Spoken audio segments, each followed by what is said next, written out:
എല്ലാവർക്കും കേശുവിൻ്റെ വൃന്ദാവനത്തിലേക്ക് വീണ്ടും സ്വാഗതം. അപ്പോൾ പതിവ് പോലെ തന്നെ രാവിലെ അത്തമിടാനുള്ള തയ്യാറെടുപ്പിലാണ്. അപ്പോൾ കേശു എഴുന്നേറ്റ് വന്നതെന്ന് നോക്കിക്കൊണ്ട് നിൽക്കുകയാണ് എങ്ങനെയാണ് അത്തമിടണതെന്നൊക്കെ എല്ലാം. അപ്പോൾ രാവിലെ തന്നെ മഴയാണ്. ഇപ്പോൾ കുറച്ച് ദിവസം കൊണ്ട് രാവിലെ എഴുന്നേൽക്കുമ്പോൾ മഴയാണ്. അതുകൊണ്ട് കുറച്ച് ലേറ്റ് ആയതിന് ശേഷം മാത്രമേ അത്തമിട്ട് തുടങ്ങാൻ പോലും പറ്റുന്നുള്ളൂ. അപ്പോൾ ഞാനിങ്ങനെ രാത്രി കിടക്കാൻ പോകുമ്പോഴേക്ക് ബേസിനൊക്കെ വെച്ച് മൂടി വെച്ചിട്ടാണ് പോണത്, അത്തം നനയാണ്ടൊക്കെ ഇരിക്കാനായിട്ട്. അപ്പോൾ ഇന്ന് 3 കളർ പൂവാണ് വെക്കാൻ പോണത്. അപ്പോൾ എപ്പോഴത്തെയും പോലെ ഗണപതി ഭഗവാന് ഒരു കറുക വെച്ചിട്ടുണ്ട്. ഇങ്ങനെ കറുകയല്ല, മുക്കുറ്റിയാണ് സമർപ്പിച്ചത്. ഇനി നാളെയും മറ്റന്നാളും ഒന്നും മുക്കൂറ്റിയില്ല, പൂവും തീർന്നു. അപ്പം നമുക്കിനി ഉള്ളത് വെച്ചിട്ട് എന്തെങ്കിലും അഡ്ജസ്റ്റ് ചെയ്യേണ്ടി വരും. അങ്ങനെ ആദ്യത്തെ തട്ടിൽ മഞ്ഞപ്പൂക്കളിട്ട്, രണ്ടാമത്തെ തട്ടിൽ വെള്ളപ്പൂക്കളിട്ട്, അപ്പോൾ ഇനി 3ാമത്തെ തട്ടിൽ കൊങ്ങിണി പൂക്കളാണ് ഇടാനുള്ളത്. അപ്പോൾ ഈ കൊങ്ങിണി പൂക്കളും എനിക്ക് ഇന്നത്തേക്ക് മാത്രമേ കിട്ടുള്ളൂ. നാളെ തൊട്ടൊന്നും എനിക്ക് കൊങ്ങിണി പൂക്കളൊന്നും കിട്ടില്ല. നമ്മളിപ്പോൾ അതിനനുസരിച്ച് ഇപ്പോൾ കിട്ടുന്ന പൂക്കൾ കൊണ്ട് ആ ഒരു രീതിയിൽ അങ്ങ് ചെയ്യാമെന്ന് വിചാരിക്കുകയാണ്. കൊങ്ങിണിപ്പൂക്കൾ 3ാം ദിവസം കൊങ്ങിണിപ്പൂക്കൾ ഇടുന്നതും ശിവഭഗവാന് വേണ്ടിയിട്ടാണ് എന്നാണ് സങ്കല്പം.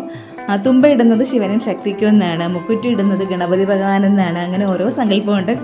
ഇനി നാളെ മന്ദാരമാണ്. എന്തായാലും മന്ദാരം ഈ ഏരിയയിൽ പോലും ഞാൻ കാണാനില്ല. ഞാൻ കാണാതെ എവിടെയെങ്കിലും ഉണ്ടോയെന്ന് എനിക്കറിയില്ല. ഞങ്ങൾക്ക് പോകാൻ പറ്റുന്ന സ്ഥലങ്ങളിലൊന്നും മന്ദാരം കാണാനേ ഇല്ല. പണ്ട് നമ്മുടെ വീട്ടിലേക്ക് ഇഷ്ടം പോലെ ഉണ്ടായിരുന്നു കിണ്ണ മന്ദാരമൊക്കെ.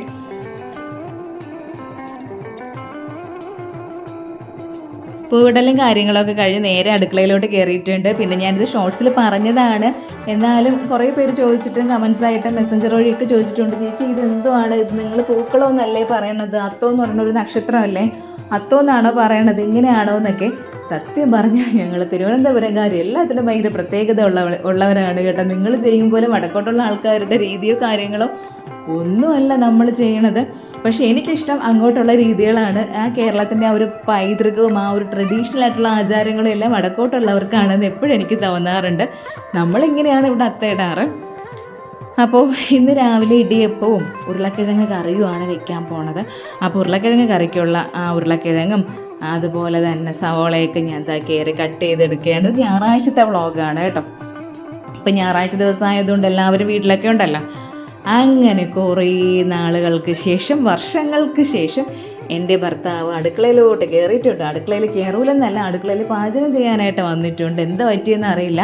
അല്ലെങ്കിൽ എൻ്റെ കല്യാണം കഴിഞ്ഞ സമയത്തൊക്കെ പുള്ളിക്കാരൻ അടുക്കളയിൽ കയറുകയും കുക്ക് ചെയ്യുകയൊക്കെ ചെയ്യും. പക്ഷേ വെച്ചാൽ നല്ല നല്ലൊരു പ്രത്യേക രുചിയിലൊക്കെ വെക്കും. പക്ഷേ വെക്കാനായിട്ട് ഇപ്പോൾ ഭയങ്കര മടിയാണെന്ന് മാത്രമല്ല, ഒട്ടും സമയമില്ല. അതുകൊണ്ട് അടുക്കള ഭാഗത്തോട്ട് നോക്കേയില്ല. അങ്ങനെ ഇന്നിപ്പോൾ ഫുൾ ഫ്രീ ആയിട്ട് നിൽക്കുന്ന ദിവസമാണ്. ഇന്ന് ഞായറാഴ്ചയാണ്, കടയില്ല, ക്ലാസ് ഇല്ല, അതുകൊണ്ട് ആൾ ഫുൾ ഫ്രീ ആണ്. അങ്ങനെ ഇന്ന് ഇടിയപ്പം എൻ്റെ അടുത്ത് ഉണ്ടാക്കാൻ പറഞ്ഞിട്ട് ഉരുളക്കിഴങ്ങ് കയറി പുള്ളിക്കാരൻ വയ്ക്കാമെന്നാണ് പറയണത്. നിങ്ങൾ വയ്ക്കും പോലെയൊന്നുമല്ല, നിങ്ങൾ ഉണ്ടാക്കി തരണതൊക്കെ കഴിച്ച് മടുത്തെന്നൊക്കെ പറഞ്ഞ് ഭയങ്കര തള്ളാണ്. അടുക്കളയിൽ കയറി കഴിഞ്ഞാൽ ഭയങ്കര ഡയലോഗടിയും കാര്യങ്ങളൊക്കെ ആയിരിക്കും. അങ്ങനെ ഉരുളക്കിഴങ്ങും അതിനുള്ള സാധന സാമഗ്രികളൊക്കെ അവിടെ കട്ട് ചെയ്ത് വെച്ചിട്ടുണ്ട്. ഒരു ടൊമാറ്റോ എൻ്റെ അടുത്താരോ ഒന്ന് പേസ്റ്റാക്കി എടുക്കാനായിട്ട് പറഞ്ഞിട്ടുണ്ട്. ഞാൻ ഇങ്ങനെയല്ല ഇവിടെ ഇത്രയും കാലം ഇവര് ഉണ്ടാക്കി കഴിച്ച് മടുത്തതോടെ ഞാൻ എന്റേതായ രീതിയിൽ പുതിയൊരു റെസിപ്പി ഉണ്ടാക്കി ഞാൻ ഒരു ഇടിയപ്പം ഉരുളക്കിഴങ്ങ് കറി ഉണ്ടാക്കാം. നിങ്ങൾ ഇതൊക്കെ ഇടുവോ? ഇതല്ലല്ലോ, ഞാൻ ആ രീതിയിലല്ലല്ലോ. നിങ്ങൾ പേസ്റ്റ് ആക്കിയാണോ ചെയ്യണം? അല്ലല്ലോ. ശരി, അപ്പൊ ഒരു കാര്യം ചെയ്യാം, അതിനകത്ത് ശകലം പെരിഞ്ചീരകം ഇട്.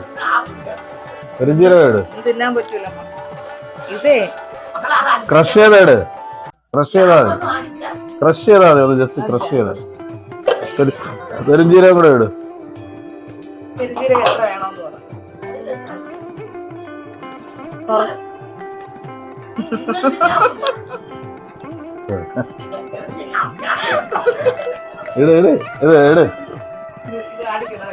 ചീരിച്ചട്ടി ഇട്. ഏലക്ക, ഗ്രാമ്പൂ, പെരിഞ്ചീരകം, അങ്ങനെ വേറെ എന്തൊക്കെയോ സ്റ്റൈലിലാണെന്ന് വെക്കണത്. അങ്ങനെ ആദ്യം ചീനച്ചട്ടി അടുപ്പത്ത് വെച്ച് അതിലേക്ക് സവോള ഇട്ട് നന്നായിട്ട് വഴറ്റിയതിന് ശേഷമാണ് പച്ചമുളക് ഇട്ടത്. പച്ചമുളക് ഇട്ടതിന് ശേഷം കറിവേപ്പില ഇട്ടതിന് ശേഷം ഉപ്പിട്ട് കൊടുക്കുകയാണ്. അപ്പോൾ പുള്ളിക്കാരൻ ഇനിയാണ് ഇഞ്ചി വെളുത്തുള്ളി പേസ്റ്റ് ഇടുന്നത്. അപ്പം ഞാനാണെങ്കിൽ എന്ത് ചെയ്യുമെന്ന് പറഞ്ഞാൽ ആദ്യം ഇഞ്ചി വെളുത്തുള്ളി പേസ്റ്റ് ഇടും. അപ്പോൾ ചേട്ടൻ പറഞ്ഞു, പക്ഷെ എനിക്ക് തെറ്റായിട്ട് തോന്നി. പുള്ളിക്കാരൻ പറയണത് എന്താണെന്ന് വെച്ചാൽ നമ്മൾ ആദ്യം ഇഞ്ചി വെളുത്തുള്ളി അങ്ങനെ വരാതിരിക്കാൻ വേണ്ടിയാണ് സവോളയൊക്കെ ഇട്ടതിന് ശേഷം ഇഞ്ചി വെളുത്തുള്ളി ഇടണതെന്ന്. എന്തായാലും അതൊക്കെ നല്ലതുപോലെ വഴറ്റി എടുത്തുകൊണ്ടിരിക്കുകയാണ് അവിടെ. എണ്ണയിലിട്ട് ഇങ്ങനെ വശത്തിക്കൊണ്ടിരിക്കും. ഒരു ജീവിതത്തിൽ കഴിച്ചിട്ടില്ല.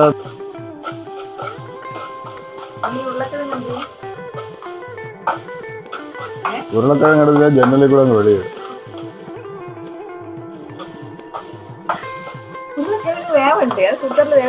വേണ്ട വേണ്ട. ഇത് ആ ഇഞ്ചിയും പച്ചമുളകൊക്കെ എടുത്തില്ലേ, അതിനൊന്ന് എല്ലാം കൂടെ ഒന്ന് ഒരു ഇതാക്കിയിട്. അതിനകത്തൊന്ന് എടു.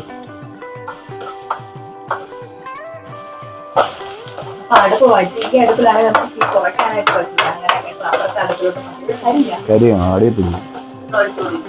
വെള്ളമൊന്നും ഒഴിക്കണം. നീ തീ കുറച്ച് പോയി, അതല്ലേ പറഞ്ഞ തീ കുറയ്ക്കാൻ.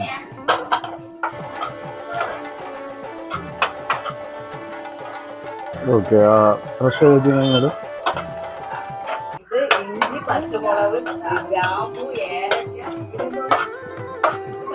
വെളുത്തുള്ളിയോ? അത് എടുക്കാൻ പറഞ്ഞു. എത്ര സമയം കൊണ്ട് പറഞ്ഞു? ഓ ഇട്, കംപ്ലീറ്റ് ഇട്.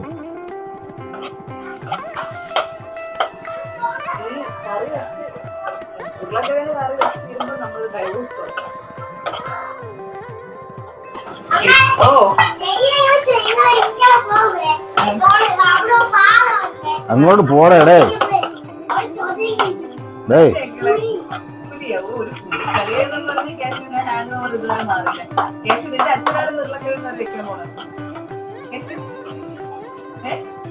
അപ്പോൾ സവോളയും പച്ചമുളക്, ഇഞ്ചി വെളുത്തുള്ളി പേസ്റ്റും, 2 ഏലക്കായുണ്ട്, ഗ്രാമ്പുണ്ട്, പട്ടയുണ്ട്, പെരുംജീരകമുണ്ട്. അതെല്ലാം കൂടെ മിക്സിയിൽ അരച്ചെടുത്തത് എല്ലാം കൂടെ ആയിട്ട് അരപ്പ് നല്ല ഇതായിട്ടിരിക്കുകയാണ്. അപ്പോൾ ഇനി അതിലേക്ക് ഉരുളക്കിഴങ്ങ് ഇട്ട് കൊടുത്തിട്ടുണ്ട്. ഇനി ഉരുളക്കിഴങ്ങ് എനിക്കാണെങ്കിൽ ഉരുളക്കിഴങ്ങ് വേവോ എന്നൊരു സംശയമായിരുന്നു. അവിടെ ഞാൻ കുക്കറിൽ ഉരുളക്കിഴങ്ങ് വേവിച്ചാൽ തട്ടി കൊടുക്കാൻ പറഞ്ഞിട്ട് ആ മനുഷ്യൻ കേട്ടില്ല. ഉരുളക്കിഴങ്ങ് വേവും എന്ന് പറഞ്ഞു. പക്ഷേ എനിക്ക് ഒട്ടും വിശ്വാസമില്ലായിരുന്നു. പക്ഷേ ഉരുളക്കിഴങ്ങ് നല്ല സൂപ്പറായിട്ട് വെന്ത് വന്നിട്ടുണ്ടായിരുന്നു. ആ അരപ്പ് കണ്ടപ്പോഴേ, അതിൻ്റെ മസാല ഉണ്ടാക്കിയെടുത്ത രീതി കണ്ടപ്പോഴേ തോന്നി എന്തായാലും കറി നല്ലതായിരിക്കുമെന്ന്. പക്ഷേ നമുക്ക് അംഗീകരിച്ചു കൊടുക്കാൻ പറ്റൂലല്ലോ. എങ്കിൽ പിന്നെ അയ്യോ നമ്മൾ ഉണ്ടാക്കുന്നതിന് മൊത്തം കുറ്റം പറയും. പിന്നെ അതിലേക്ക് ഒരു തക്കാളി പേസ്റ്റാക്കിയതും കൂടെ ഒഴിച്ചു കൊടുത്തിട്ടുണ്ടായിരുന്നു. എന്നിട്ട് കുറേശ്ശേ വെള്ളം ഒഴിച്ചിട്ടാണ് അത് വേവിച്ചെടുത്തത്. വേവിച്ച് കുറച്ച് സമയം കഴിഞ്ഞപ്പോഴേക്കും നല്ല വെന്ത് വന്നായിരുന്നു.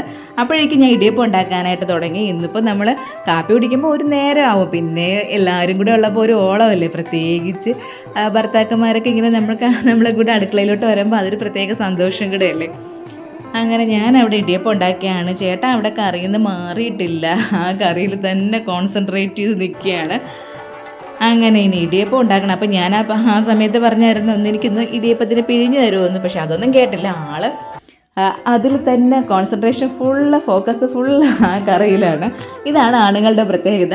അവരെന്തെങ്കിലും ഒരു കാര്യങ്ങൾ ചെയ്താൽ അവർ അതിൽ മാത്രമേ ശ്രദ്ധിക്കുകയുള്ളൂ. പക്ഷെ നമ്മൾ ആ സമയം കൊണ്ട് ഉരുളക്കിഴങ്ങ് കറി ഉണ്ടാക്കും, ഇടിയപ്പം ഉണ്ടാക്കും, പാത്രങ്ങൾ കഴുകാനുണ്ടെങ്കിൽ അത് കഴുകും, തുണി അലക്കി വെച്ചിട്ടുണ്ടെങ്കിൽ അതുകൊണ്ട് പിരിക്കാൻ പോകും. അതിനിടയിൽ കൂടെ മക്കൾ വന്ന് എന്തെങ്കിലും കാര്യങ്ങൾ പറയണമെങ്കിൽ അതിൻ്റെ ബാക്കിൽ നിന്ന് അങ്ങോട്ട് പോകും. ആരെങ്കിലും വന്ന് വിളിച്ച് അങ്ങോട്ട് പോകും. ആ ഒരു അരമണിക്കൂർ കൊണ്ട് നമ്മൾ ഒരു 100 കാര്യങ്ങളെങ്കിലും ചെയ്യും. പക്ഷേ അവർക്കത് പറ്റില്ല. ഒരു സമയം ഒരു കാര്യം, അത് മാത്രമേ അവരെ കൊണ്ട് പറ്റുള്ളൂ.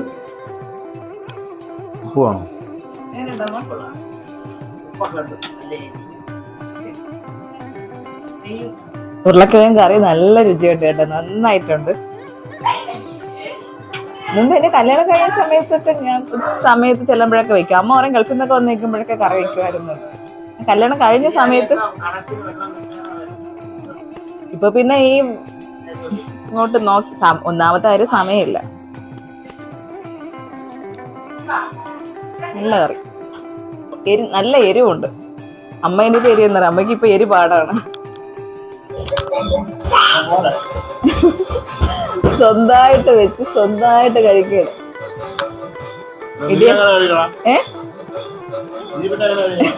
ഞാനും അങ്ങനെ തന്നെ, എന്നാലും നിങ്ങളെ പോലെ അല്ലല്ലോ. പിന്നെ ഞാൻ വെക്കണ തോന്നുന്നു. ഇത് കൊള്ളാം, നല്ല ക്യാഷ്. 2 ദിവസം കൊണ്ട് പുലികളി, ഓണം വൈബ്, ഓണപ്പാട്ട്. ക്യാഷുവിന് എന്നെ പോലെ ചെറിയ വട്ടമുണ്ട്. ഓരോ സീസൺ ആകുമ്പോഴേക്ക് ക്യാഷു അതിന്റെ മൂഡിലോട്ടോ അതിന്റെ വൈബിലോട്ടോ ആവും. ചിലപ്പോ നമ്മളെ നാളിന്റെ പ്രത്യേകത ആയിരിക്കും അല്ലേ പൊന്നാ? അതാ വന്ന് എന്റെ പൊന്നാരെ. എന്തോന്നാണ് കളിക്കാൻ പോണത്? എങ്ങനെ കളിക്കും പുലിവേഷം? ആ വയറൊന്നും കാണിക്കണ്ടോ? കേശു നോക്കുമ്പോ അതിലും മറ്റേ വൈറ്റിന്റെ പെയിന്റ് അടിച്ചല്ലേ കളിക്കണത്. കേശു വയറൊന്നും കാണിക്കണം, അല്ലാതെ കളിച്ചാൽ മതി. അയ്യേ, നമ്മളെ നാളിന്റെ പ്രത്യേകത ആയിരിക്കും. ഈ ചെറിയ ലൂസ് എനിക്കും ഉണ്ട്, കേശുവിനും ഉണ്ട്. എന്തെങ്കിലും കാര്യങ്ങൾ വരുമ്പോ അല്ലേ മോനെ? നമ്മള് രണ്ടുത്രം നോയാ ഇടിയപ്പം തരട്ടാ? പിന്നെ വേണ്ടാതാ, അച്ഛൻ ഉണ്ടാക്കിയ നല്ല കറിയും ഉണ്ട്. വാ.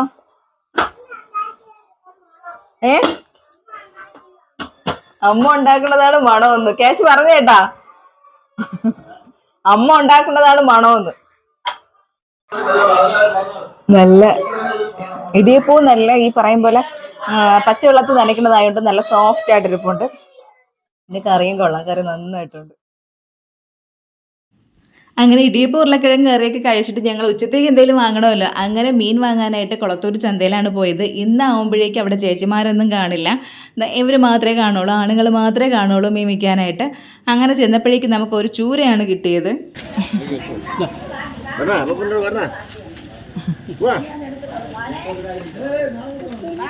ചിരിപ്പിട്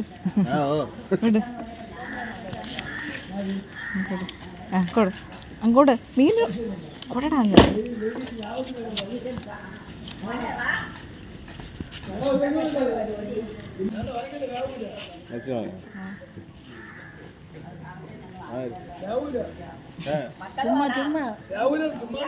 അങ്ങനെ മീൻ വാങ്ങി നേരെ മരിച്ചിനി വാങ്ങാനാണ് പോയത്. ഇനി മരിച്ചിനിയും കൂടെ വാങ്ങിക്കൊണ്ട് പോയിട്ട് വേണം ഇനി അടുത്ത് ഇത് കറി വെക്കാനായിട്ട്. ഇതും പുള്ളിക്കാരൻ തന്നെ ഇന്ന് ഉച്ചത്തേക്കുള്ളതൊക്കെ വെക്കുമെന്ന് പറഞ്ഞിരിക്കുകയാണ്. പക്ഷെ ഒരു കാര്യമുള്ളതുകൊണ്ടല്ലോ, നമ്മൾ തന്നെ സ്വന്തമായിട്ട് ചെയ്യണമെങ്കിൽ നമുക്ക് പെട്ടെന്ന് അങ്ങ് ജോലി തീരും. ഇത് പിന്നെ നമ്മൾ കയ്യാളായിട്ട് നിൽക്കണം, ഒരു സാധനം എവിടെ ഇരിക്കണം എന്ന് അറിഞ്ഞൂടല്ലോ. അപ്പോൾ അത് മൊത്തം പറഞ്ഞു കൊടുക്കണം. ഉപ്പ് അവിടെ ഇരിക്കുകയാണ്, പുളി ഇവിടെ ഇരിക്കുകയാണ്, കടുവ അവിടെ ഇരിക്കുകയാണ്. ഈ ഫുൾ കാര്യങ്ങൾ നമ്മൾ പറഞ്ഞു കൊടുക്കുകയും വേണം. അതിൻ്റെ ഇടയിൽ കൂടെ ഒരു സംഭവം എടുത്ത് കൊടുക്കാനായിട്ട് ലേറ്റായാൽ പറയും, നീ ലേറ്റ് ആയതുകൊണ്ടാണ് ഇതിൽ കറിക്ക് ടേസ്റ്റ് ഇല്ലാത്തതെന്ന് പറഞ്ഞു കളയും. അങ്ങനെ മീനും വാങ്ങിച്ച് നേരെ വീട്ടിൽ വന്ന് നല്ല പിടയ്ക്കണ ചൂരയായിരുന്നു. 100 രൂപയ്ക്കാണ് ഈ ഒരു ചൂര കിട്ടിയത്. സൂപ്പർ ചൂരയായിരുന്നു. അങ്ങനെ അമ്മ അത് കട്ട് ചെയ്തുകൊണ്ടിരിക്കുകയാണ്. ഈ ചൂരയിൽ തന്നെ ഒരുപാട് വെറൈറ്റി ഉണ്ട് കേട്ടോ. സത്യം പറഞ്ഞാൽ എനിക്ക് അതൊന്നും നോക്കി വാങ്ങിക്കാനായിട്ട് അറിയില്ലായിരുന്നു. എൻ്റെ കണ്ണിൽ എല്ലാ ചൂരയും ഒരുപോലെയാണ്. പക്ഷേ നെമ്മീൻ ചൂരയുണ്ട്, വെള്ളച്ചൂരയുണ്ട്, കേരച്ചൂരയുണ്ട്, അങ്ങനെ ഒരുപാട് വെറൈറ്റി ചൂരയുണ്ട്. അതിൽ നമ്മൾ കഴിക്കുന്നത് ഈ നോർമൽ ചൂരയാണെന്ന് തോന്നുന്നു. സാധാ ചൂരയാണ്. കേരച്ചൂരയൊന്നും ഇവിടെ അത്ര ഇഷ്ടമല്ല. അങ്ങനെ അമ്മ അവിടെ മീൻ കട്ട് ചെയ്യണ നേരം കൊണ്ട് ഞാനിവിടെ മരിച്ചിനി തൊലികളഞ്ഞ് എടുത്തുകൊണ്ടിരിക്കുകയാണ്. മരിച്ചിനി വേവിക്കണം. അപ്പോൾ രമ്യ ചേച്ചിയുണ്ട്, നന്ദുണ്ട്, അനന്തുണ്ട്, അവരൊക്കെ എല്ലാവരും എത്തിയായിരുന്നു. ഞങ്ങൾ കടയിൽ മീൻ വാങ്ങാൻ പോയ സമയത്ത് അവരൊക്കെ ഇവിടെ എത്തിയിട്ടുണ്ട്.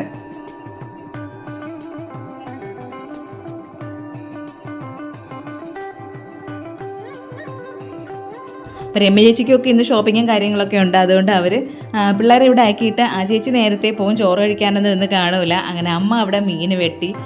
അവിടെ പൂച്ചയും തൊട്ടടുത്ത് തന്നെ ഇരിപ്പുണ്ട്. അപ്പോൾ ഈ പൂച്ചയെ കൊണ്ടാണെങ്കിൽ ഒരു സമാധാനമില്ല. കേശുവിൻ്റെ കൂട്ടുകാരനാണ് കേശു. ഇതിൻ്റെ ഒരു അമ്മ പൂച്ചയുണ്ട്. ആ പൂച്ചയുടെ പേര് ലൂണ എന്നാണ്. അപ്പുറത്ത് സുനിത ചേച്ചിയുടെ മോളുടെ പേരാണ്. അവരുടെ വീട്ടിൽ തന്നെ ആ പൂച്ച. അതുകൊണ്ട് ഈ പൂച്ച എന്ത് ചെയ്യുന്നറിയാമോ, ആ പൂച്ചയുടെ മോനാണ് ഈ പൂച്ച. ഇതും നമ്മുടെ വീട്ടിലേക്ക് അങ്ങ് ഭയങ്കര സ്വാതന്ത്ര്യമായിട്ട് വന്നങ്ങ് കയറി ഇറങ്ങി. എനിക്കാണെങ്കിൽ അത് അത്രയ്ക്ക് ഇഷ്ടപ്പെടില്ല. ആ ഒരു പേടിയും ഭയമൊന്നുമില്ല. നമ്മളൊക്കെ ഇരുന്നാലും അങ്ങ് കയറി അങ്ങ് പോണത് കാണും. പിന്നെ കേശുവാണ് വന്നിട്ട് ഓട്ടിക്കുക, ലൂണയുടെ മോനാണമ്മേ, അതൊന്നും പറയല്ലേ, അത് പൊയ്ക്കോളും. ഇങ്ങനെയൊക്കെയാണ് കേശുവിൻ്റെ ഓരോരോ സംസാരങ്ങൾ. അപ്പോൾ ഇനി മരിച്ചീനി വേവിക്കണം. മരിച്ചീനി അല്ലെങ്കിൽ 1 കിലോ മരിച്ചീനി വാങ്ങിച്ചാൽ ഞങ്ങളതിൽ പകുതിയേ എടുക്കുകയുള്ളൂ, അല്ല ഇവിടെ ചിലവാകില്ല. അപ്പോൾ ഇന്ന് എല്ലാവരും ഉള്ളതുകൊണ്ട് 1 കിലോ മരിച്ചീനി വാങ്ങിച്ചിട്ട് 1 കിലോ മരിച്ചീനിയും വെക്കാമെന്ന് വിചാരിക്കുകയാണ്. അമ്മ മീനൊക്കെ കട്ട് ചെയ്തെടുത്ത് ഇനി അതിനെ ഒന്ന് കഴുകി വൃത്തിയാക്കിയൊക്കെ എടുക്കണം. അതാണ് അടുത്ത പരിപാടി. അപ്പോൾ ഈ മീനായതുകൊണ്ട്, വലിയ മീനായതുകൊണ്ട് അതിൽ മറ്റേ പരുവൊക്കെ ഇല്ലേ, മീൻ മുട്ട എന്ന് പറയുന്ന സംഭവമില്ലേ, അത് കാര്യങ്ങളൊക്കെ ഉണ്ടായിരുന്നു. അപ്പോൾ അമ്മ അത് സെപ്പറേറ്റ് ആയിട്ടൊക്കെ എടുത്ത് വെച്ച് മീനെല്ലാം കഴുകി വൃത്തിയാക്കി. അപ്പോൾ ഞാൻ മരിച്ചിനിതാ എല്ലാം റെഡിയാക്കി വെച്ച് ഇനി അതിനെയും കൂടെ ഒന്ന് കഴുകി വൃത്തിയാക്കി എടുക്കണം. എടുത്തതിന് ശേഷം നേരെ അടുപ്പിലോട്ട് വെച്ചാൽ അതങ്ങ് ജോലി തീരുമല്ലോ. ഇന്ന് മരിച്ചിനിയും മീനും മാത്രമേ വെക്കണുള്ളൂ, വേറെ ഒരു കറികളും ഇന്ന് വെക്കണില്ല.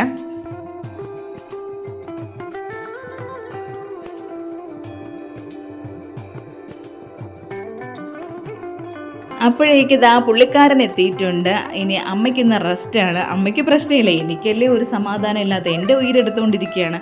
അപ്പോൾ ഇന്ന് തേങ്ങ അരച്ചൊന്നും വെക്കേണ്ട, നിങ്ങൾ കുറേ തേങ്ങ അരച്ചുള്ള ഒരു കറി വയ്ക്കും എന്നൊക്കെ പറഞ്ഞിട്ടാണ് ഞങ്ങളടുത്ത് വന്നത്. അങ്ങനെ ഇത് ആ പുള്ളിക്കാരൻ്റെതായ സ്റ്റൈലിൽ എന്താ പറയാണ്ട് ചൂരക്കറി വെക്കാൻ പോവുകയാണ്. പിന്നെ വേറൊരു കാര്യമുള്ളത്, ആ ഉരുളക്കിഴങ്ങ് കറി ഭയങ്കര ടേസ്റ്റായിരുന്നു. ഇത്രയും പ്രതീക്ഷിച്ചില്ല. ഞാൻ കുറേയൊക്കെ പറഞ്ഞായിരുന്നു ആളിന്, പക്ഷെ നല്ല രുചിയായിട്ട് വെച്ച്. അപ്പോൾ ഇനി അതുപോലെ ആയിരിക്കും ഈ ഒരു ചൂര മീൻ കറി എന്ന് ഒരു പ്രതീക്ഷയുണ്ട്.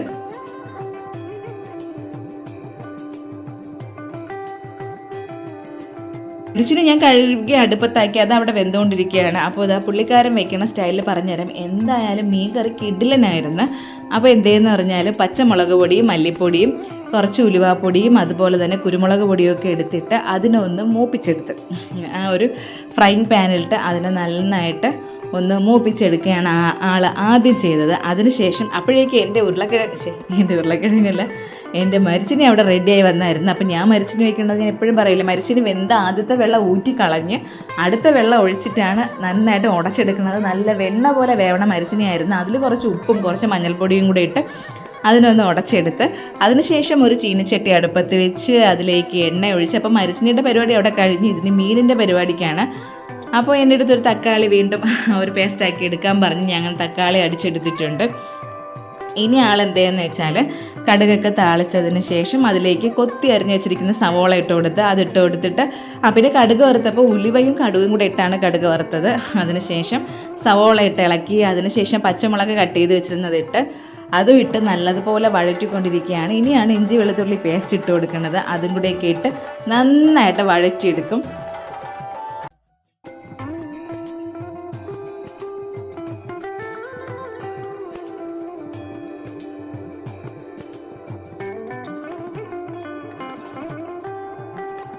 എന്നിട്ട് ആൾ എന്തേന്ന് വെച്ചാൽ ആ മീൻ കട്ട് ചെയ്ത് വെച്ചിരിക്കണില്ലേ അതിൽ തന്നെ മഞ്ഞൾപ്പൊടി ഇട്ട് കൊടുത്ത് കല്ലുപ്പും കൂടെ ഇട്ട് അതിനൊന്ന് ഇളക്കി ഒന്ന് സെറ്റാക്കി അവിടെ വെച്ചിരിക്കുകയായിരുന്നു മീൻ. അങ്ങനെ വെച്ചാലേ മീനിൽ ഉപ്പും മഞ്ഞൾപ്പൊടിയൊക്കെ പിടിക്കുള്ളൂ എന്നാണ് ചേട്ടൻ പറയണത്.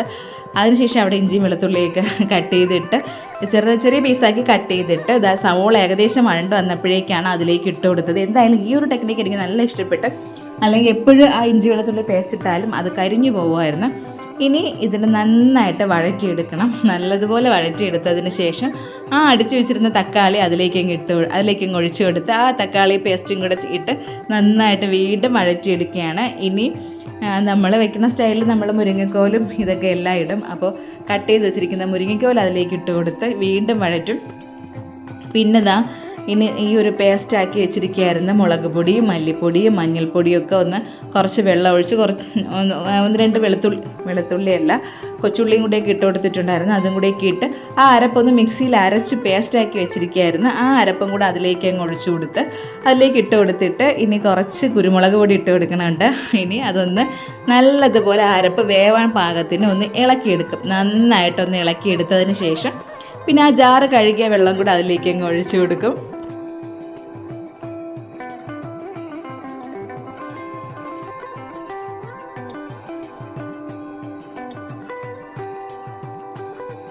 ആവശ്യത്തിന് ഉപ്പും കൂടെയൊക്കെ ഇട്ട് കൊടുത്ത് മീൻ നന്നായിട്ട് തിള വന്നതിന് ശേഷമാണ് ആ മീനെല്ലാം പറക്കി ഇട്ട് കൊടുത്തത്. ഇനി ഉപ്പിടുമ്പോൾ ശ്രദ്ധിക്കണം, മീനിൽ ഓൾറെഡി ഉപ്പിട്ടതാണ്. അപ്പോൾ ഉപ്പും മഞ്ഞൾപ്പൊടിയും കൂടെയൊക്കെ ചേർത്ത് നല്ല പുരട്ടി വെച്ചിരുന്ന മീനാണ് ഇനി ഇതിലേക്ക് അങ്ങ് ഇട്ട് കൊടുത്തത്. അപ്പോൾ ഇതൊക്കെ ചെയ്യണമെങ്കിൽ വലിയ ആളായിട്ടൊന്നും ചെയ്യുമ്പോൾ നമുക്കത് അംഗീകരിച്ച് കൊടുക്കാനായിട്ട് കുറച്ച് മടി കാണുമല്ലോ. അപ്പോൾ എൻ്റെ ആ സ്വതവേ ഉള്ള ഒരു പുച്ഛഭാവത്തിലാണ് ഞാൻ നിന്നത്. ചേട്ടൻ ഇതൊക്കെ ചെയ്യണത് കണ്ടപ്പോഴേക്ക് ചെറുതായിട്ടെങ്ങാനും കുളമായെന്നുണ്ടെങ്കിൽ ചേട്ടൻ പിന്നെ ചത്താൽ മതിയായിരുന്നു. ഞങ്ങൾ ആ രീതിക്ക് ചേട്ടൻ ആക്ഷേപം പറയുമായിരുന്നു. പക്ഷേ ആ മീൻ തിളച്ച് വന്നപ്പോഴേ നല്ല ടേസ്റ്റായിരുന്നു. എനിക്ക് ഉപ്പ് നോക്കാൻ തരുമ്പോഴേ പേടിയാണ്. നേരത്തെ ഉരുളക്കിഴങ്ങ് കറി ഉപ്പ് നോക്കാൻ തന്നപ്പോഴേക്ക് ചൂടോടെ എടുത്ത് എൻ്റെ കയ്യിലൊഴിച്ച് തന്നു. അപ്പം ഞാൻ പേടിച്ചാണ് നിന്നത്. അങ്ങനെ ഒരു സ്പൂണിൽ കോരിയിട്ട് എനിക്ക് വായിലോട്ടാണ് വെച്ചിരുന്നത്. നല്ല ടേസ്റ്റായിരുന്നു കേട്ടോ. നല്ല ടേസ്റ്റ് എന്ന് വെച്ചാൽ നല്ല രുചിയായിരുന്നു. ഞാനും അമ്മയും വെക്കുന്ന രീതിയിൽ നിന്ന് മാറുമ്പോൾ തന്നെ നമുക്ക് ഒരുപാട് വ്യത്യാസം തോന്നുമല്ലോ, നമ്മൾ സ്ഥിരം കഴിക്കുന്ന ആ രീതിയിൽ നിന്ന് മാറുമ്പോൾ. അങ്ങനെ കടുകൊക്കെ താളിച്ച് മീൻ കറി റെഡിയായി. ഇനി അതിനെ എടുത്ത് നേരെ ആ ചട്ടിയോടുകൂടെ നേരെ കൊണ്ട് ഡൈനിങ് ടേബിളിൽ വെച്ച് സ്വന്തമായിട്ട് വയ്ക്കുമ്പോൾ കുറച്ചൊരു അഹങ്കാരം വരുമല്ലോ സ്വാഭാവികമായിട്ട്. പിന്നെ നേരത്തെ ഉരുളക്കിഴങ്ങ് വെച്ചില്ലേ, അതിൽ ലാസ്റ്റ് കടുകൊക്കെ താളിച്ചതിന് ശേഷം ഒരല്പം നെയ്യും കൂടെ ഒഴിച്ചു കൊടുത്തായിരുന്നു. അപ്പോഴാണ് നല്ലൊരു മണം വന്നത്. അപ്പോൾ ആ മീൻ കറി കൊണ്ട് വെച്ച് മരിച്ചിനെയും വെച്ച് ഇനി ചോറും കൂടെ ഇട്ട് എല്ലാവരും കൂടെ കഴിക്കാതിരിക്കുകയാണ്. രമ്യ ചേച്ചി പോയി, അപ്പോഴേക്കും പിള്ളേർ മാത്രമേ ഉള്ളൂ. അപ്പോൾ കേശുവിന് 2-3 ദിവസമായിട്ട് ആഹാരമൊന്നും വേണ്ട, എന്ത് കഴിച്ചാലും ഇങ്ങനെ ഓർക്കാന പോലെയൊക്കെ കാണിക്കുകയാണ്. ചിലപ്പോൾ കൂടെ അവൻ ഇതുപോലെ വരും. അപ്പോൾ എനിക്കിപ്പോൾ ഒന്നും വേണ്ട, പിന്നീട് എനിക്ക് മുട്ടയും പൊരിച്ച് ചോറ് തന്നാൽ മതി അമ്മയെന്ന് പറഞ്ഞിട്ട് അവിടെ ചരിഞ്ഞങ്ങനെ കിടക്കുകയാണ്. ഇനി നേരെ നോക്കിയാൽ ചോറായിട്ടും കൊടുത്താലോ എന്ന് വെച്ചിട്ട്.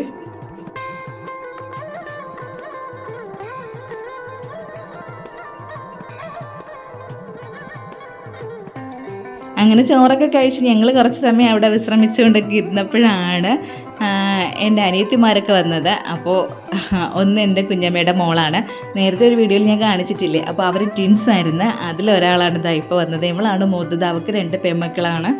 അപ്പോൾ അവർ നെടുമങ്ങാടാണ് താമസം. അപ്പോൾ അവളും മക്കളും കൂടെ വീട്ടിൽ ഇപ്പോൾ എൻ്റെ അനിയത്തി വന്നത് പ്രമാണിച്ച് അവർ കാണാൻ വന്നതാണ്. വന്നപ്പോഴേക്കും ഇതാ ഇങ്ങോട്ട് വന്ന്, അപ്പം ഞാനിങ്ങനെ മുടിയൊക്കെ വാരി ഉച്ചിയിൽ കെട്ടിയിട്ട് കുറച്ച് സമയമെങ്കിലും ഒന്ന് കിടക്കാമെന്ന് വെച്ച് കിടന്നതാണ്. അപ്പോഴാണ് ഇവരൊക്കെ വന്നത്. പിന്നെ എല്ലാവരെയും കണ്ടു കഴിയുമ്പോൾ ഒരു ഭയങ്കര സന്തോഷമല്ലേ. നമ്മൾ പണ്ട് കൊച്ചിലേക്ക് നമ്മളെപ്പോഴും എല്ലാവരും ഒരുമിച്ചായിരുന്നു.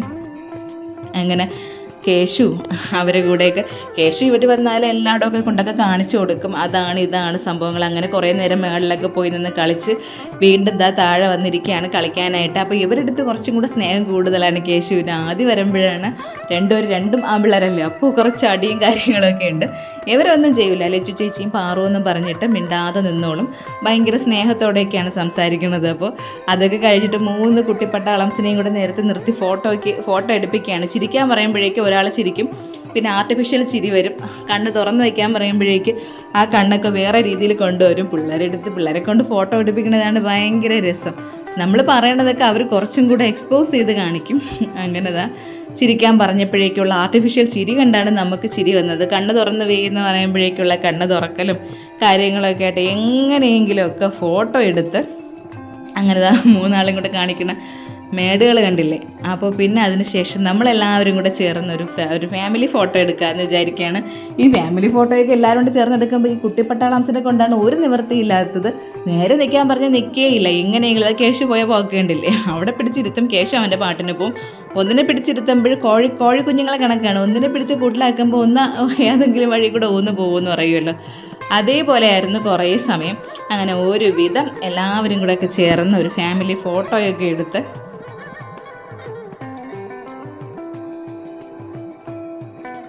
അത് കഴിഞ്ഞിട്ട് അവർ തിരിച്ച് വീട്ടിൽ പോകാനായിട്ട് ഇറങ്ങി. അപ്പോൾ ഞങ്ങളും കൂടെ പോവുകയാണ്, ഞാനും കേശുവും കൂടെ പോവുകയാണ് അവരുടെ കൂട്ടത്തിൽ. അപ്പോൾ അച്ഛൻ്റെ അമ്മേരെയൊക്കെ ഓണക്കോടി വാങ്ങിച്ച് വെച്ചിട്ട് ഇതുവരെ അവർക്ക് കൊണ്ട് കൊടുത്തില്ല. അപ്പോൾ ഓണക്കോടി കൊടുക്കണം. പിന്നെ ഇവിടെ വന്നാലേ കേശുവിന് കളിക്കാനായിട്ട് സ്ഥലമുള്ളൂ. അപ്പോൾ പിള്ളേരും കൂടെയൊക്കെ വന്നപ്പോഴേക്ക് കേശു ഒന്ന് കളിക്കട്ടെ എന്ന് വിചാരിച്ചിട്ട് അപ്പോൾ ഞങ്ങളും ഇങ്ങ് വന്ന്. അതാണ് അവളുടെ ഹസ്ബൻഡ്, അനിയത്തിയുടെ മോളുടെ ഹസ്ബൻഡ് അതാണ്. അപ്പോൾ അവർ പോകാനായിട്ട് ഇറങ്ങി. അവർ രാവിലെ വന്നതാണ്. ഇനിയിപ്പോൾ അവർക്ക് കാർ എന്തോ കംപ്ലൈൻ്റ് ആയിട്ട് കാർ എടുത്തില്ല. ഇനി ഇവിടുന്ന് ബസ്സിന് വേണം നെടുമങ്ങാട് പോവാൻ. അപ്പോൾ അതാ കുറേ നാളുകൾക്ക് ശേഷം ഈ കഞ്ഞിയും കറിയും വെച്ച് കളിക്കുന്നത് കണ്ടത് ഇപ്പോഴാണ്. ഇവിടെ ഉള്ളതൊക്കെ എല്ലാം ആൺപിള്ളേരല്ലേ, ഇപ്പം ആൺപടയാണ് ഉള്ളത്. അപ്പോൾ കേശുവിന് ഇങ്ങനെ കളിക്കില്ല. പിന്നെ അനന്തവും കണ്ണനൊക്കെ ആയിരുന്നാലും അവരൊക്കെ വലുതായില്ലേ, അപ്പോൾ അവർക്കൊന്നും ഇങ്ങനെയുള്ള ഒരു രീതികളും ഇല്ല. പിന്നെ ഉള്ളത് നന്ദുവും പിന്നെ വലിയ കൊച്ചായില്ലേ. പിന്നെ ആദ്യക്കൂട്ടം വന്നാലും അവനും ആൺകൊച്ചായതുകൊണ്ട് കേശുവും അവനും കൂടെ ക്രിക്കറ്റ് കളിയും കാര്യങ്ങളൊക്കെ ആയിരിക്കും. അപ്പോൾ കേശു ഇതാ കണ്ട അവർ കഞ്ഞിയും കറിയും വെച്ച് കളിക്കുന്ന കേശു മൈൻഡ് പോലും ചെയ്യുന്നില്ല. ഞാൻ പറയുന്നുണ്ട് കേശു ഇവിടെ ഒന്ന് കഞ്ഞിയും കറിയും കളിക്കാൻ, എനിക്കതൊന്നും വേണ്ടാന്ന് പറഞ്ഞിട്ട് അപ്പോൾ അവരെ വിളിച്ചുകൊണ്ട് ക്രിക്കറ്റ് കളിക്കാൻ പോവുകയാണ്. അപ്പോൾ ഇപ്പോഴേ പണ്ട് അമ്മയൊക്കെ പറയും എത്രയായിരുന്നാലും പെൺപിള്ളേർ കൊച്ചു പിള്ളേരായിരുന്നാലും ഒരു കൊച്ചിനെ കണ്ടാലും അവർ പാവയെ വെച്ചായിരിക്കും കളിക്കുന്നത്. അതിനെ താരാട്ട് പാടും, കണ്ണെഴുതും. അപ്പോൾ അമ്മ എന്നുള്ളൊരു ഫീല് അല്ലെങ്കിൽ ഒരു പെണ്ണെന്ന് പറഞ്ഞൊരു ഫീല് കുഞ്ഞിലെ തൊട്ട് പെൺപിള്ളേർ മനസ്സിലുണ്ട്. ആ പിള്ളേർക്ക് അങ്ങനെയല്ല, അവരിങ്ങനെ ഒരു പാവയെ വെച്ച് അവർ കളിക്കില്ല, അല്ലെങ്കിൽ അവരൊരു കുഞ്ഞിനെ ഇങ്ങനെ ഓമനിക്കില്ല. അങ്ങനെയൊക്കെയാണല്ലോ അവർ. എന്തൊക്കെ പറഞ്ഞാലും നമ്മൾ സമത്വം കാര്യങ്ങളൊക്കെ പറഞ്ഞാലും ആണാണ് പെണ്ണ് തന്നെയാണ്. അത് കുഞ്ഞിലെ തൊട്ടിപ്പോൾ നമ്മൾ ആരെങ്കിലും കുഞ്ഞുങ്ങൾക്ക് പറഞ്ഞു കൊടുക്കുന്നതാണ്, നിങ്ങൾക്ക് കഞ്ഞിയും കറിയും വെച്ച് കളിയെന്നൊക്കെ. അതെന്തോ അതൊക്കെ ദൈവത്തിൻ്റെ ഒരു കളിയെന്നേ പറയാൻ പറ്റുള്ളൂ. അപ്പോൾ അത് കഴിഞ്ഞിട്ട് എല്ലാവരും കൂടെ ക്രിക്കറ്റ് കളിക്കാനായിട്ട് ഇറങ്ങി.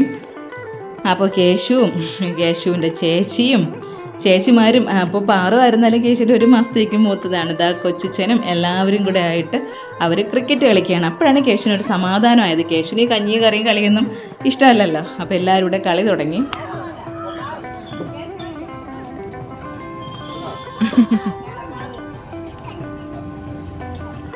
നാല് മണി ആവുമ്പോൾ തൊട്ട് അവിടെ തുടങ്ങണ കൊതുവാണ്. കൊതുവിന് ഒരു ശമനവും ഇല്ല, ഭയങ്കര കൊതുവാണ്. അവിടെ ആ സൈഡൊക്കെ അത്രയും പച്ചിലകളൊക്കെ ഉള്ളതുകൊണ്ടായിരിക്കും നമ്മളെ കൂടെ കൊത്തി വലിച്ചെടുത്തുകൊണ്ട് പോകുമെന്ന് തോന്നും കൊതു. അങ്ങനെ അമ്മയും അച്ഛനും കൂടെ എല്ലാ സൈഡും അവിടെ കരിയിലകൾ വാരിക്കൂട്ടിയിട്ട് പുകയ്ക്കാണ്. പുകച്ചിട്ടെന്ന് ഒരു രക്ഷയുമില്ല, കൊതു എന്ന് മാത്രമേ ഉള്ളൂ. അങ്ങനെ ഇടയ്ക്ക് എൻ്റെ അനിയത്തി അവളുടെ വീട്ടിൽ പോയായിരുന്നു. അപ്പോൾ അത് കഴിഞ്ഞിട്ട് അവർ രണ്ടാളും കൂടെ തിരിച്ചു വന്ന്. അപ്പോൾ അഖിലും കൂടെ ചേർന്നുണ്ട് കളിക്കാനായിട്ട്. അങ്ങനെ എല്ലാവരും കൂടെ ചേർന്ന് അവിടെ ക്രിക്കറ്റ് കളി തുടങ്ങി. അപ്പോൾ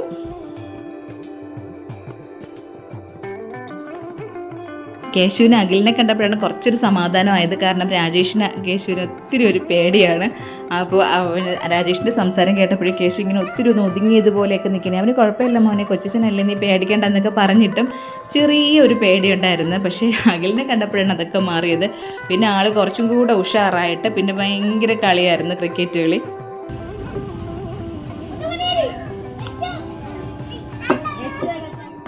സമയം 5:30 ആയായിരുന്നു. അപ്പോൾ അവരൊക്കെ പോകാനായിട്ട് അവിടെ പോയി റെഡി ആവേണം. ഓരോരുത്തരായിട്ട് കളിച്ചുകൊണ്ട് നിന്നപ്പോൾ പിള്ളേർക്ക് കളിച്ചിട്ട് പോവാനും വയ്യ. അങ്ങനെ കേശുവിൻ്റെ കൂടെ കുറച്ചേ കളിച്ചോളൂ എന്നൊക്കെ പിള്ളേർ പരാതി പറയുകയാണ്. അങ്ങനെ പാറൂസവും ചോദിക്കുകയാണ്, വല്യമ്മ ഞാൻ കേശുവിനെ കൊണ്ടുപോയിക്കോട്ടെ, 2 ദിവസം ഞാൻ കേശുവിനെ കൊണ്ട് നിർത്തിയിട്ട് കൊണ്ടുവരാം, കേശുവായിട്ട് കളിച്ചില്ല എന്ന് പറഞ്ഞുകൊണ്ടിരിക്കുകയാണ്.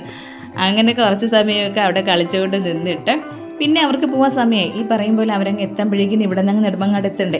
അപ്പോൾ അവരെത്തുമ്പോഴേക്ക് ഇരുട്ടും. കൊച്ചു പിള്ളേരെയും കൊണ്ട് പോകാനുള്ളതല്ലേ, പ്രത്യേകിച്ച് അങ്ങോട്ടൊക്കെ ഇനി ഭയങ്കര തിരക്കായിരിക്കും ബസ്സിനൊന്നും. അത് ഓണം കൂടെ ആയതുകൊണ്ട് വൈകുന്നേരം സമയമൊന്നും പുറത്തിറങ്ങാതിരിക്കുന്നതാണ് നല്ലത്. ഇന്ന് ഞങ്ങൾ ശ്രീകാര്യം വരെ പോയ പാട് ഈശ്വര 1 മണിക്കൂറെങ്കിലും എടുത്ത്. തിരക്കെന്ന് പറഞ്ഞാൽ എല്ലാ വണ്ടിയും കൂടെ വന്നിങ്ങനെ ഒരുമിച്ച് ജാമായിട്ട് നിൽക്കും പോലെ ആയിരുന്നു. വണ്ടികൾ അങ്ങോട്ടും എടുക്കാൻ പറ്റണില്ല, ഇങ്ങോട്ടും എടുക്കാൻ പറ്റണില്ല, ഒരു മേളമായിരുന്നു. പിന്നെ ഇനി അങ്ങോട്ടൊന്നുള്ള കാര്യങ്ങളൊന്നും പറയണ്ട. പിന്നെ ഇപ്പോൾ ഓണാഘോഷവും കാര്യങ്ങളും ഒന്നും ഇല്ലാത്തത് കൊണ്ട് കുറച്ചൊക്കെ ഒത്തിരി വേണ്ടൂല എന്ന് വേണമെങ്കിൽ പറയാം. അങ്ങനെ അവരിതാ പോകാനായിട്ട് ഇറങ്ങി. അപ്പോൾ അത് അഖിലിൻ്റെ അനിയനാണ്. അപ്പോൾ അവനും എത്തിയിട്ടുണ്ടായിരുന്നു. അപ്പോൾ ഇവരൊക്കെ എൻ്റെ അനിയത്തിൻ്റെ വീട്ടിൽ വിളിക്കുന്നത് കിങ്ങിണി എന്നാണ്. അവളുടെ പേര് ജിനി എന്നാണ്. അപ്പോൾ കിങ്ങിണിയും അഖിലും അപ്പോൾ അവരുടെ അഖിലിൻ്റെ അനിയനും വരെ എല്ലാവരും കൂടെ ഒരുമിച്ചാണ് വന്നത് ഗൾഫിൽ നിന്ന്. ഒരുമിച്ചെന്ന് പറയാനും പറ്റില്ല, അഖിലിൻ്റെ അനിയൻ കുറച്ചും കൂടെ ഒരാഴ്ച മുന്നേ എത്തി. അപ്പോൾ എല്ലാവരും നാട്ടിലുള്ള ഒരു ഓണം കൂടെയാണിത്. അപ്പോൾ എല്ലാവരും പോകാനായിട്ട് ഇറങ്ങിയപ്പോഴേക്ക് പിന്നെ എല്ലാവരും കൂടെ ചേർന്ന് ഒരു സെൽഫി എടുക്കാമെന്ന് പറഞ്ഞിട്ട് എല്ലാവരും കൂടെ ചേർന്ന് ഒരു സെൽഫി എടുക്കുകയാണ്. അപ്പോൾ അതിനുശേഷം എന്താ ഇവരെല്ലാം പോകാനായിട്ട് ഇറങ്ങി. അവർ കുറച്ചങ്ങ് നടന്ന് പോയതിന് ശേഷമാണ് ചേട്ടൻ വന്നത്. ചേട്ടന് കടയിൽ പോകണമായിരുന്നു. അങ്ങനെ അവരൊക്കെ ഇതാ ടാറ്റ ബൈ ബൈ പറഞ്ഞ് ഇനി ഓണത്തിന് കാണാമെന്നൊക്കെ പറഞ്ഞ് അവർ പോയപ്പോഴേക്ക് കേശുവിന് ചെറിയ ഒരു വിഷമമുണ്ട്. കാരണം കളിക്കാനായിട്ട് പറ്റൂലല്ലേ, കുറേ സമയം നിന്ന് കളിക്കാമെന്നാണ് വിചാരിച്ചത്. അങ്ങനെ അവരൊക്കെ പോയപ്പോഴാണ് ചേട്ടൻ പറഞ്ഞത്. അങ്ങനെ ചേട്ടനും കൂടെ വന്നതിന് ശേഷമാണ് അച്ഛനും അമ്മയ്ക്കുള്ള ഓണക്കോടി ഞാൻ കേശുവിനെ കൊണ്ട് കൊടുപ്പിച്ചത്. അങ്ങനെ കേശു ഓണക്കോടിയൊക്കെ കൊടുത്തിട്ട് അവൻ തന്നെ കൈ കൊട്ടയാണ്. എന്തോ വലിയ കാര്യം സാധിച്ചതുപോലെ 2 പേർക്കുള്ള ഓണക്കോടി കൊടുത്തിട്ട് ആൾ അവിടെ നിന്ന് കൈ കൊട്ടണുണ്ട്. അങ്ങനെ ഓണക്കോടി കൊടുത്തിട്ട് ഞാൻ അമ്മയുടെ അടുത്തോ അച്ഛൻ്റെ അടുത്തോ ഒന്ന് ഓപ്പൺ ചെയ്ത് നോക്കാനായിട്ട് പറഞ്ഞാൽ അവരിത് ഓൾറെഡി കണ്ട്. ഞാൻ വീഡിയോ ഇട്ടപ്പോഴേക്കും അല്ലാതെ ഞാൻ കാണിച്ചിട്ടില്ല. മിക്കവാറും എനിക്ക് ഈ പേടി എന്തെന്ന് വെച്ചാൽ ഈ സാരികൾ എടുത്തുകൊണ്ട് വന്നാൽ ഇവർക്ക് കളർ തന്നെ കാണും. എനിക്ക് ഭയങ്കര ഞാൻ ഈ സാരി എടുക്കണതിൽ ഞാൻ നല്ല ബാക്കിലോട്ടാണ്. അപ്പോൾ ഞാൻ അന്ന് പറഞ്ഞതുപോലെ നാരായണിപ്പെട്ടാണ്, നല്ല രസമുണ്ടായിരുന്നു സാരി. അപ്പോൾ അച്ഛൻ്റെ മുണ്ടും നല്ല കിടിലം മുണ്ടായിരുന്നു. അങ്ങനെ അതൊക്കെ നോക്കി. അപ്പോൾ കിങ്ങിണിയുണ്ട്, അഖിലിൻ്റെ അനിയനും കൂടെ എന്തോ മെഡിക്കൽ സ്റ്റോറിൽ എന്തോ പോകണമെന്ന് പറഞ്ഞ് അവരും പോയി. ഇപ്പോൾ ഇനി ഞങ്ങൾ മാത്രമേ ഉള്ളൂ, ബാക്കി എല്ലാവരും പോയി.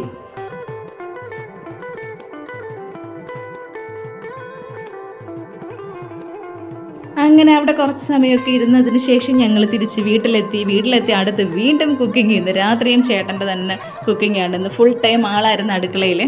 അപ്പോൾ ഇന്നിപ്പോൾ രാത്രി എന്തോന്ന് ആലു ചപ്പാത്തി, ഞാനൊരു പേര് മറന്നു കൂടെ ആലു ചപ്പാത്തി ഉണ്ടാക്കാമെന്നും പറഞ്ഞ് എൻ്റെ അടുത്ത് പറഞ്ഞു. ഒരു 3-4 ഉരുളക്കിഴങ്ങ് എടുത്ത് കുക്കറിൽ വെച്ച് വേവിച്ചെടുക്കാൻ പറഞ്ഞു. ഞാൻ പറഞ്ഞതുപോലെ കുക്കറിൽ വെച്ച് ഉരുളക്കിഴങ്ങ് വേവിച്ചെടുത്തിട്ടുണ്ട്. ഇനി സവോള നേരത്തെ ഈ എല്ലാ മസാലകളൊക്കെ ഏകദേശം സെയിം ആണ് കേട്ടോ.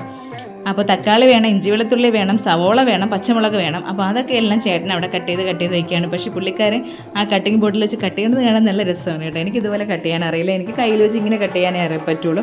കട്ടിങ് ബോർഡും ഒത്തിരി പാടാണ്. പിന്നെ ഇപ്പോഴാണ് ഞാൻ ഒരു സ്റ്റൈലിന് വേണ്ടിയൊക്കെ കട്ടിങ് ബോർഡ് എടുക്കുന്നത്. അങ്ങനെ ഉരുളക്കിഴങ്ങ് നല്ല വെന്ത് വന്നിട്ട് അതിനെ തണുത്ത വെള്ളത്തിൽ ഇട്ട് വെച്ചിരിക്കുകയായിരുന്നു. എന്നാൽ മാത്രമേ അതിൻ്റെ തോല് നല്ലതുപോലെ ഉരിച്ചെടുക്കാൻ പറ്റുള്ളൂ. അങ്ങനെ അതിൻ്റെ തോലൊക്കെ ഉരിച്ചെടുത്ത് ഇനി അതിനെ ഒന്ന് കൈ കൊണ്ട് പൊടിച്ചെടുക്കണം. അപ്പം ഞാൻ ആദ്യം കൈ കൊണ്ടൊക്കെ ഒന്ന് പൊടിച്ചിട്ട് പിന്നെ ഒരു ഗ്ലാസിൻ്റെ മൂട് കൊണ്ടാണ് നല്ലതുപോലെ പൊടിച്ചെടുത്തത്. ഇനി ഒരു പാൻ അടുപ്പത്തോട്ട് വെച്ച് അതിലേക്ക് കടുകിട്ട് കറിവേപ്പിലിട്ട് വറ്റൽമുളക് ഇട്ടിട്ട് ഈ കൊത്തി എരിഞ്ഞ് വെച്ചിരിക്കുന്ന സവോള അതിലേക്ക് അങ്ങ് ഇട്ട് കൊടുക്കും. അതൊന്ന് വഴണ്ട് വരുമ്പോഴേക്ക് പച്ചമുളക് ഇട്ട് കൊടുക്കുന്നുണ്ട്. പിന്നെ തക്കാളി, ഇഞ്ചി വെളുത്തുള്ളി പേസ്റ്റ് ഇതെല്ലാം കൂടെ ഇട്ട് നന്നായിട്ട് വഴറ്റിയെടുക്കും. പക്ഷേ സത്യം പറഞ്ഞാൽ നല്ല ടേസ്റ്റായിരുന്നു എനിക്ക് ആലു ബറോട്ടയെന്നേ പറഞ്ഞുള്ളൂ. ആലു ചപ്പാത്തി ഒരു പ്രത്യേക രുചിയായിരുന്നു. നമുക്ക് സെപ്പറേറ്റ് കറിയോ കാര്യങ്ങളോ ഒന്നും ഇതിന് വേണ്ട, ഇത് ഒരുമിച്ചാണ് ഉണ്ടാക്കി എടുക്കുന്നത്. അപ്പോൾ പിള്ളേർക്കൊക്കെ കൊടുത്തു വിടാനായിട്ട് നല്ലതായിരിക്കും. ഇനി ഒരു ദിവസം കേശുവിന് രാവിലെ ഇത് ഉണ്ടാക്കി ബ്രേക്ക്ഫാസ്റ്റായിട്ട്, ഈവനിങ് സ്നാക്സായിട്ട് മോർണിംഗ് സ്നാക്സായിട്ട് കൊടുത്തു വിടണം. അപ്പോൾ അത് നല്ലതുപോലെ വഴറ്റി എടുത്ത് അതിൽ മസാലകൾ, മഞ്ഞൾപ്പൊടിയും കുറച്ച് മല്ലിപ്പൊടിയൊക്കെ ഇട്ട് അതിനൊന്ന് സെറ്റാക്കി ഇനി ഈ പൊടിച്ചു വെച്ചിരിക്കുന്ന ഈ ഉരുളക്കിഴങ്ങും കൂടെ അതിലേക്ക് ഇട്ട് നല്ലതുപോലെ ഇളക്കി എടുക്കണം. അതിന് ശേഷം അപ്പോൾ ഉരുളക്കിഴങ്ങ് ഇട്ടതിന് ശേഷമാണ് ചേട്ടൻ മഞ്ഞൾപ്പൊടിയും കുറച്ച് മല്ലിപ്പൊടിയൊക്കെ ഇട്ട് കൊടുത്തത്. അപ്പോൾ ലാസ്റ്റ് കുറച്ച് പച്ച വെളിച്ചെണ്ണയും കൂടെ ഒഴിച്ചു കൊടുക്കുന്നുണ്ട്. ഓൾറെഡി അത് കടുക് താളിച്ചതാണ്.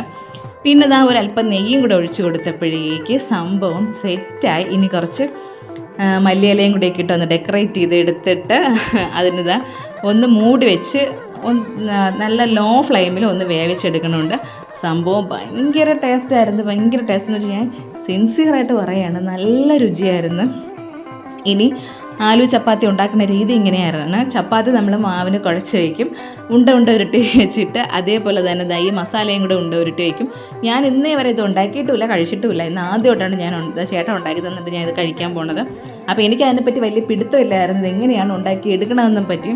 അപ്പോൾ എങ്ങനെയാണെന്ന് വെച്ചാൽ നമ്മൾ ചപ്പാത്തിക്ക് മാവ് കുഴച്ചതെടുത്ത് വെച്ചിട്ട് ചെറുതായിട്ടൊന്ന് പരത്തിയതിന് ശേഷം ഒരു ചെറിയ രീതിയിൽ ഒന്നിങ്ങനെ പരത്തിയിട്ട് ഈ ഉണ്ട ഉരുട്ടി വെച്ചിരിക്കുന്ന ഈ മസാല ഉണ്ടല്ലോ അതും കൂടെ അതിലഴിച്ചിട്ട് അതിനിങ്ങനെ കിഴി കിട്ടും പോലെ ഫുൾ സൈഡ് ഒന്ന് റൗണ്ട് ചെയ്ത് എടുത്തിട്ട് പിന്നെ നമ്മൾ പതുക്കെ വേണം ഒന്ന് പരത്തി എടുക്കാനായിട്ട്. അതിന് ശേഷം ഇങ്ങനെ വെച്ച് നമുക്കൊന്ന് ചുട്ടെടുക്കാം. അപ്പോൾ ഇതാണ് അതിൻ്റെ പ്രോസസ്സ്.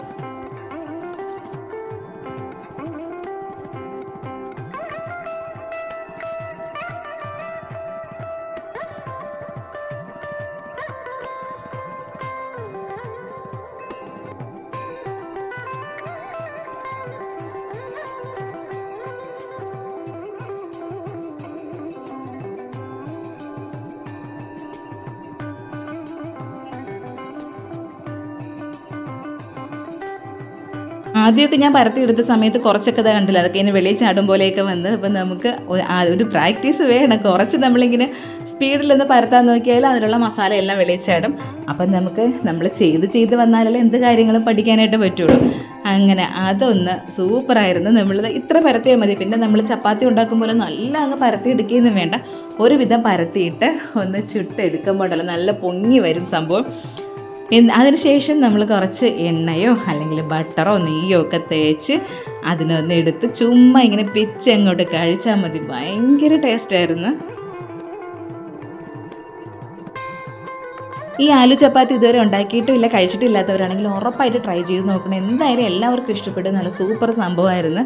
അപ്പോൾ ഇതൊക്കെയായിരുന്നു ഇന്നത്തെ ഞങ്ങളുടെ വിശേഷങ്ങൾ. നല്ലൊരു ദിവസമായിരുന്നു, ഒരുപാട് സന്തോഷം തന്ന ദിവസമായിരുന്നു ഇന്ന്. അപ്പോൾ എന്ത് പറയാനായിട്ട്, ഞങ്ങളുടെ ഈ സന്തോഷവും ഞങ്ങളുടെ ഈ വീഡിയോ ഇഷ്ടമായ ലൈക്ക് ചെയ്യുക, ഇഷ്ടമായില്ലെങ്കിൽ ഡിസ്ലൈക്ക് ചെയ്യുക. പിന്നെ നിങ്ങളിത് കാണുന്നത് FBയിലാണെങ്കിൽ എൻ്റെ പേജ് ഒന്ന് ഫോളോ ചെയ്യണം, അല്ല യൂട്യൂബിലാണെങ്കിൽ ചാനലൊന്ന് സബ്സ്ക്രൈബ് ചെയ്യാനായിട്ട് മറക്കരുത്. പുതിയ വീഡിയോയും പുതിയ ഒത്തിരി ഓണവിശേഷങ്ങളുമായിട്ട് നമുക്ക് വീണ്ടും കാണാം.